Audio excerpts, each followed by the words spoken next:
got you with the title. Now, let's ask another question, and put a little graveyard spin on it. Let's say I locked you into an interrogation room, or like a tomb, and shined a light on you and explained to you the Doom guy is actually a completely garbage character. He's an entirely blank slate, even by video game standards. He's an unstoppable power god who just plows through demons. He has no growth, there are no stakes, he isn't even a two-dimensional character. And his one dimension is that he's angry, and that's it. And you'd only know that if you read the comic. There ain't a single rule of character writing this man doesn't break. Now, how would you feel about that? It might make you a little angry, right? I know it would me. And technically, all this is true. But you know about things being technically true, so let's ask some more questions. Why do the rules exist? Easy, to keep you from writing a bad character. So, what constitutes a bad character? Or what is bad about a bad character? Like, if a burrito is bad, it's bad because it doesn't taste good. Why wouldn't you want a character to be bad? Well, because a bad character can kind of ruin a story. For instance, if a character is turbo overpowered, there are no stakes, so his victories won't matter and his struggles are overcome too easily. If there's no depth or growth, the audience doesn't really have anything to connect to on an emotional level. They won't feel anything while going through the story with this character. So, in the end, the reason these rules exist is because if you write a bad character, your audience won't give a shit about them, and therefore won't give a shit about the story. So then why would you get mad? According to the rules, you shouldn't care, but you do. So let's talk about breaking writing's rules. And to do that, we should probably start with the groundwork for everything the Doom guy is. So let's talk about postmodernism in art. So if I'm going to do a real quick glossed over explanation of postmodernism in art, I should also probably do a real quick glossed over explanation of modernism in art. Now, there's a lot more to either of these than I'm going to go into in this video about Doom Guy, but the best way to explain postmodernism is to explain sort of how the postmodernists saw modernism. To them, it was like the good old post-war values of America. We invented the atom bomb to win the war, because our government good, but communism bad. Don't worry though, we'll win the Cold War thanks to American Jesus as opposed to Russian Jesus, hard industrial work, and good old family values. Isn't that right, honey? That's right, dear. Here in modernism, we don't talk about sex, just allude to it when necessary. And we've never used curse words, and have never done illicit substances like marijuana and LSD, just harmless ones like cigarettes and alcohol. And we're doing all this for your benefit, little Johnny Average American. Now, a lot, if not most, modernist art was a critique on that mindset. Modernist art started well before World War II, and was also super influential to postmodernism, but they thought it was a little restrictive. Postmodernism is essentially a bunch of hippies, cigarette-chugging Frenchmen, and weird nerds in the late 60s and 70s who were all super horny saying, "That sucks, I want to do other things, I'm gonna break the rules, I'm gonna get real fucking weird." So, yes, essentially it was a movement about breaking the rules and yelling fuck you to the establishment, but the thing is, you can't just break the rules. Now, if you've watched any other videos on my channel, you might recognize postmodernism, the word, from being the subtitle of Yick, a postmodern RPG. Now, Andrew Allinson is clearly a proponent of postmodernism in writing, and I agree with him on that. I also think that tearing down rigid structure is good, and that art should be free to explore whatever the fuck it wants. If there was a rally, we'd be standing arm in arm singing Kumbaya.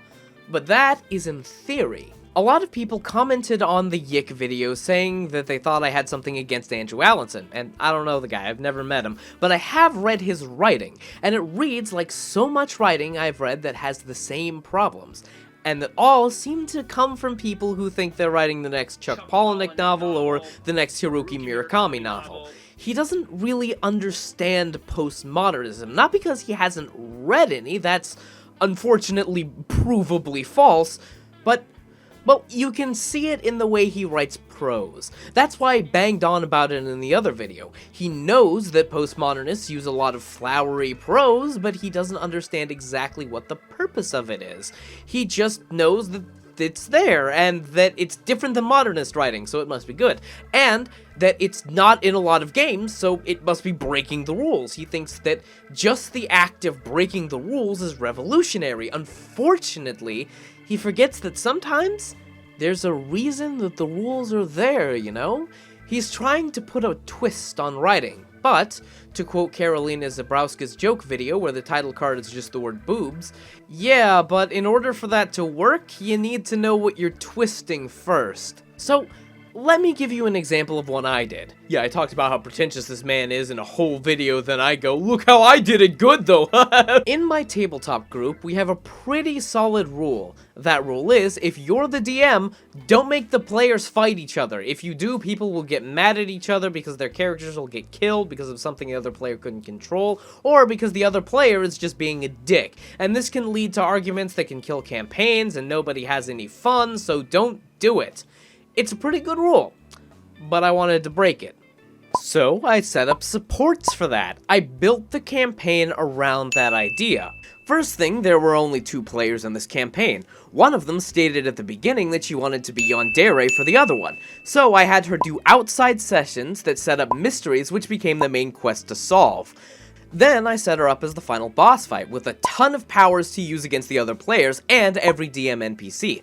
Her goal was to kill the DM NPCs and spare the other player. His goal was to protect the DM NPCs and incapacitate but not kill the yandere. And they both loved it. They had a ton of fun, because I set out to break that rule while understanding why the rule was in place, and setting up supports to make sure it would work while everyone still had fun. So now I'm sure you're asking, holy shit, oh my god, I get it, postmodernism and whatever. What the fuck does this have to do with Doom Guy?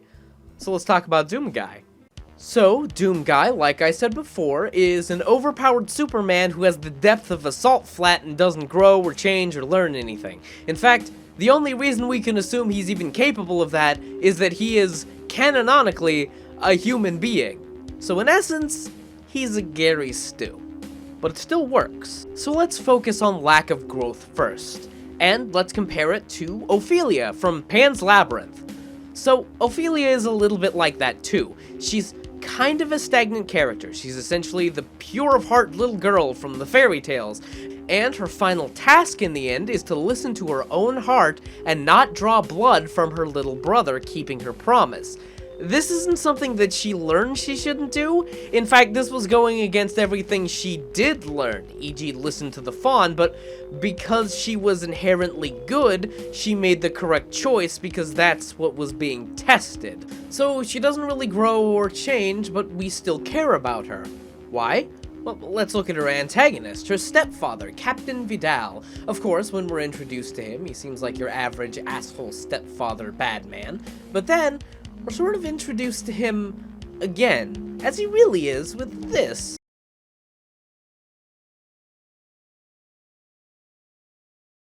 Ah, geez, that's some translation, lol. Didn't realize this was translated by 2000s fan dubs, make them say fuck everyone. Oh, fucking Christ!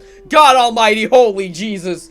Jesus! Captain Vidal is a fascist Francoist war criminal, essentially a Nazi in all but name. He's an expert on torture, he's a ruthless combatant, and all in all, a fucking bastard. This is an antagonist that Ophelia is entirely powerless against. She would be more equally matched by a planet-eating death monster than this man, because she could probably kill the planet-eating death monster by being pure of heart, but her heart's purity is incapable of even touching this man. Now, Vidal could be also described as a bad villain, if you follow this chart that I loathe with the might of 1,000 suns, because he's just doing evil for evil's sake. He falls into shit tier. He's never justified. The closest justification he has is because his father did evil, and he wants his son to grow up and do evil, and he wants to inspire his son to do this by dying in battle, just like his father did. He honestly doesn't even care about the Francoist regime, just that he is on that side and that he is fighting the enemy. That's all that matters to him. they're kind of a hero and villain from two different genres. A lot of villains, just in general, would hesitate to hurt Ophelia if she became a threat, because she's an adorable, pure-of-heart little girl. But Vidal is the kind of villain who would say, if the adult tries to escape, shoot the little girl as punishment. These two, in the same movie, make a great pairing because the stakes are so high. You have a perfect character at the end of her arc who everyone adores, facing down against a force that is impossible for her to overcome. So you, as the audience, go, geez, I sure hope that the Nazi man doesn't murder that little girl. I don't want that. I think that would be bad. So you're engaged. This also combined with the fact that there are side characters that do have a lot of depth. Mercedes and the Doctor are both fantastic characters that have slightly more agency and stand slightly more of a chance against Vidal. Seeing what he does to them makes you hate Vidal more, and seeing their relationship to Ophelia helps you form an emotional connection to her. And that's why I hate this chart, because yes, all of this would be true in a vacuum, but villains rarely are. Usually they have, like stories that they're in. So now let's look at the Doom guy from this lens. Doom guy is incredibly powerful, but everyone else in Doom reacts to him as though he is incredibly powerful, and this can lead to some very fun and funny character interactions like this one. Now this gives the Doom guy a little bit of character and helps the audience get a better feel of him based on the world around him. Plus, he's fighting against hell.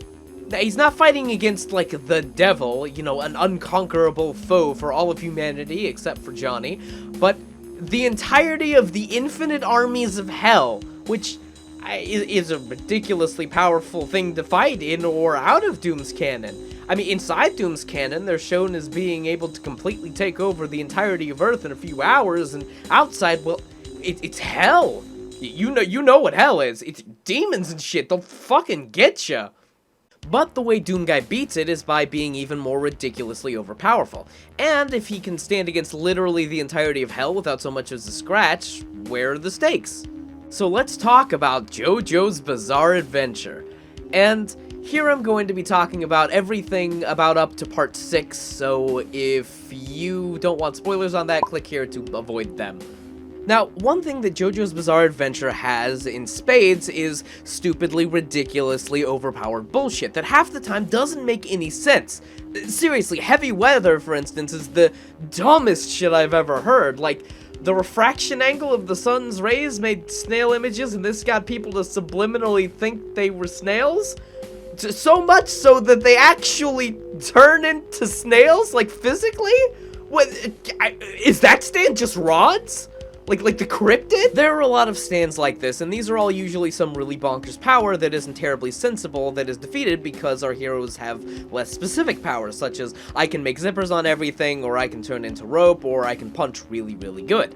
And then it turns out punch really, really good is just actually the strongest ability. Plus, it seems like a lot of these characters can get all kinds of fucked up and be totally fine the next chapter. Half of the time our heroes are not invulnerable to damage, but can just survive anything unless Araki wants to get rid of them or put some emotional weight on the end. Now, this all sounds really, really terrible, but it isn't. The thing is, Araki is maybe not super good at balancing power levels or making sense, but he's very good at building moment-to-moment tension. The thing is, our heroes need to use their slightly less good and less specific powers to defeat stupid bullshit by using clever, albeit sometimes ass-pully thinking, to create a plan to get them close enough so that the villain can be punched in the face and therefore defeated. And this also works in reverse. My best example of this is in part 4, where Josuke, whose power is the ability to reverse things like any non-fatal wound, and Jotaro, whose power is punching faster than a bullet and stopping time, need to fight, like, a rat. This rat can shoot corrosive darts and that's it. But it's still very tense. Araki is very good at using clever writing to balance the scales. This is also a good time to talk about plot holes, and how there are a billion in JoJo, but Araki's ability to build tension is always going to be more important. I mean, yeah, it would have been nice if Giorno at any point had remembered that one ability he used on Bucciarati, and then there are the massive leaps of logic, like what the fuck is weather report, but aside from plot holes being kind of a boring criticism that doesn't say much if they aren't part of a bigger problem, it doesn't matter in JoJo, because JoJo can just do the dumbest bullshit and have it still work because the audience can feel the tension. Also because JoJo has built an MO around dumb bullshit, so that's just how it is. Similar to Doom, but let's put a pin in that and come back to it later, because right now, I want to get to the thing that ties all these together. Now, Doom does do things to balance the scales, but not in the same way that JoJo does, nor is it putting a little girl against a Nazi, so why does it work? Well, for the reason that some of you have been screaming at the screen this entire time, because Doom is a video game. Now, when it comes to writing for a video game as opposed to a book or a movie or a TV show, it's a little bit different. Gameplay is a factor. For instance, if you create a villain who you build up as the greatest and strongest creature in existence, and then you fight him and he isn't that tough, it loses some luster. Similarly, you can see some enemies that don't look too tough, and then have them just shit on you entirely. Suddenly, there are stakes. Let's look at another example. Devil May Cry 5. This one in particular, because there's a bunch of characters in it, and it's also the one that I've played the most of.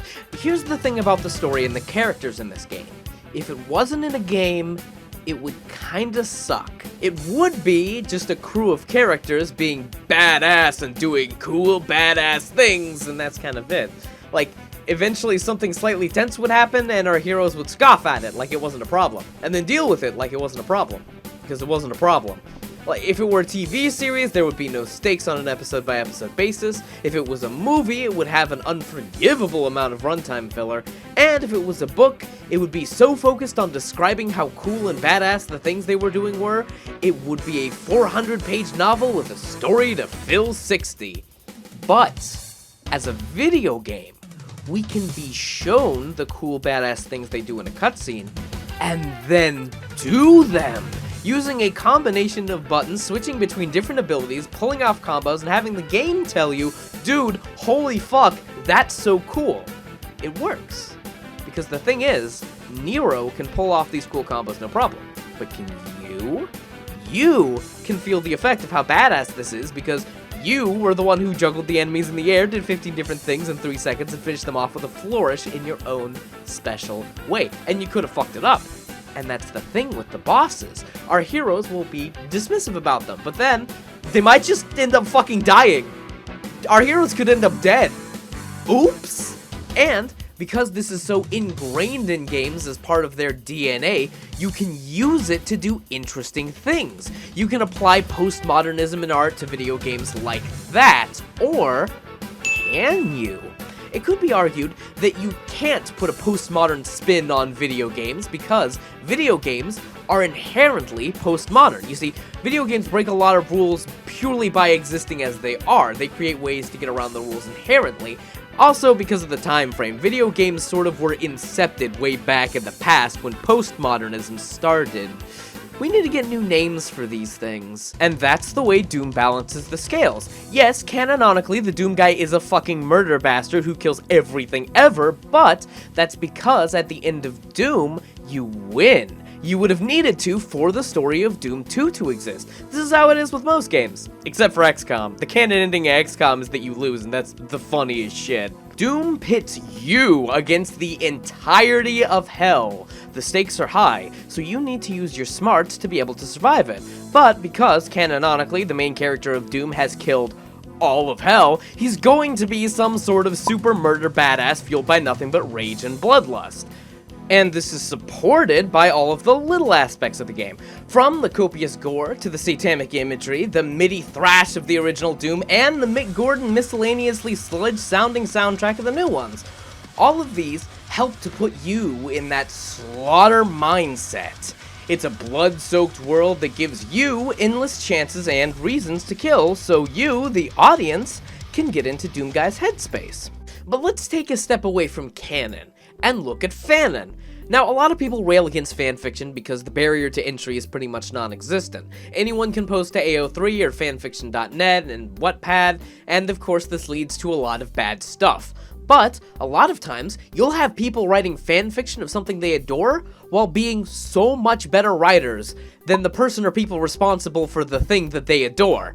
A good fanfiction can take boring characters and put them in interesting situations, and a lot of times take a deeper look into those characters than the canon will. So let's give a really dumb example that's just straight up my favorite one. It's not like from a fanfiction or anything, but here's this character.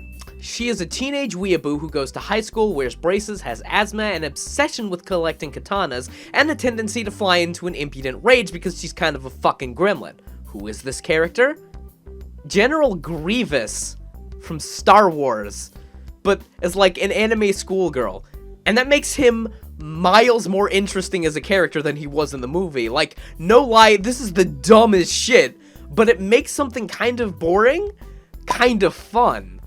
And that's the thing. Originally, the Doom Guy was a chunk off the John Carmack philosophy that story in a game is like story in a porn movie. It's expected to be there, but it's not that important. Carmack said this to Tom Hall, who was the designer of the narrative of Doom, making Tom Hall quit. But it gave Tom the last laugh because Carmack was proven wrong pretty quickly. Because, you know, Carmack is a dumb fucking nerd who I will bully at every opportunity, but it explains Doom Guy's humble beginnings. He was kind of a blank slate. He was a Marine who probably worked for or with the UAC, who killed demons, ended up going through hell, had his pet rabbit killed, and then had to stop the demons from destroying Earth, and then did do that. Now, the text at the end of the chapters implies a lot about the character. It sort of implies that he's an action movie ass-kick man based on how it puts everything, but the Doom Guy is put in a lot of very tense, almost scary situations, and he needs to think around those rather than just plow through them with the depth of his rage. The Doom Guy, as sort of intended in Doom, is a lot different than the one in 2016. But the connection between these two is made more clear by the comic. This is where we unpin the JoJo has an MO for dumb bullshit thing, because this fucking comic is absolutely ridiculous. It's all kinds of stupid. It not just portrays the Doom Guy as a wisecrack and action hero, but like a needlessly fucking murder-hungry wisecrack and action hero. Let me just read some of it. I'm cooking with gas. I got a handful of vertebrae and a head full of mad. Yeah, that's your spinal cord, baby. Dig it. Who's the man? I'm the man. I'm the bad man. How bad? Real bad. I'm a 12.0 on the 10.0 scale of badness. Don't need a gun. Guns are for wussies. Huh? What's that? What's that? I like what I see. An important looking door. Knock, knock, who's there? Me! Me,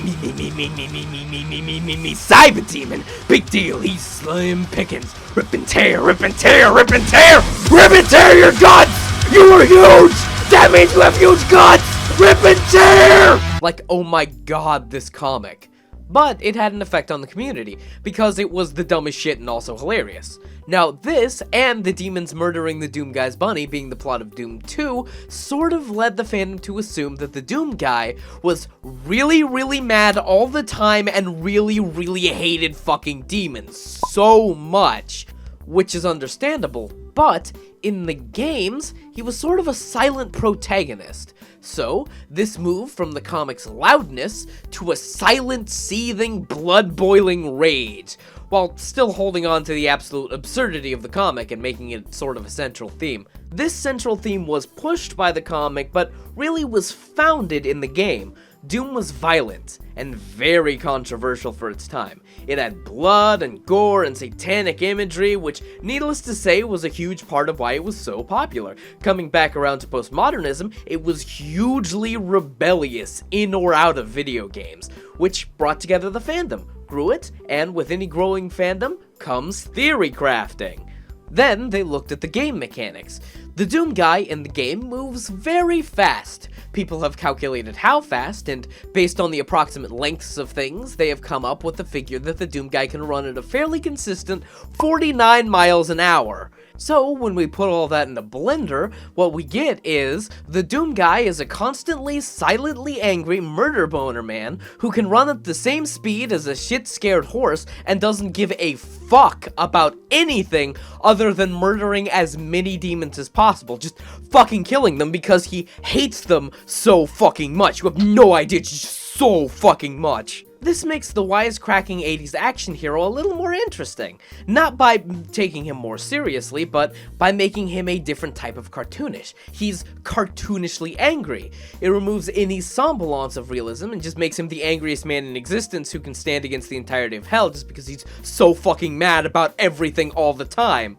And that's fun. It's an interesting concept that leaves a ton of room for interpretation. It's a sandbox of a character. Like, when people ask if the Doom guy is a virgin, you'll get two responses. The one that cites the novels and says that he's devoutly Catholic and unmarried, so probably, and the fanon answer, which is, dude, I don't even think he knows what sex is. He's too pissed off to be horny.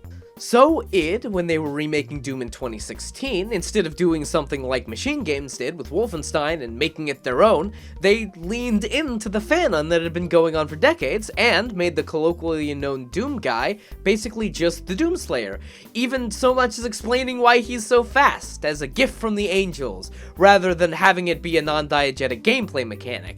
And then they just gave him something to play off of. Samuel Hayden, a very serious man-robot who is using hell for his own gain, which makes Doom Guy very angry. And it helps you connect with the Doom Guy because you also don't like Samuel Hayden. And bada bing, bada boom. You took what was a joke and made him the main character of your video game that fans and newcomers alike can connect to. So, there are a ton of factors to why the Doom guy is beloved, even if he's not strictly following the rules of character writing. He was born into an era and from an artistic medium that are based on tearing down the rules, but in clever ways. His story works around his single-dimensional motivations and enhances them. The stakes are balanced by the gameplay, and he's jumping off from a long-running canon and fanon. All of this works together to create an icon. Doom Guy is the big, angry murder man that, even though the rules say we shouldn't, we all love. So you know what? Fuck the rules.